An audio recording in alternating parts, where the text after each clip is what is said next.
Hello, I'm Kellyanne and I'm here with my partner Alexis, and today we're going to be analyzing the anatomy of rond de jambe en l'air starting from the passe position. Let's begin. So you're going to start in first position. That's going to be external rotation of the hip joint. That's happening on the transverse plane. Okay. She will begin by lifting her right leg into passe position, which is hip flexion, knee flexion, and then plantar flexion of the foot.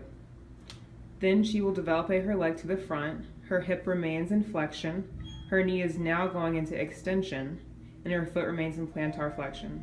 In this position, she is closest to the midline, which is adduction. As she rond de jambes à la seconde, she begins to go away from the midline, which is abduction. Her hip, knee, and foot still remain in the positions that they were at the front. As she rond de jambes derrière, her hip is now going into hip extension. Her knee is still in extension and her foot is in plantar flexion. She just moved closer to the midline, which is adduction. And as she comes back to first position, her hip, knee, and foot are all coming back into extension.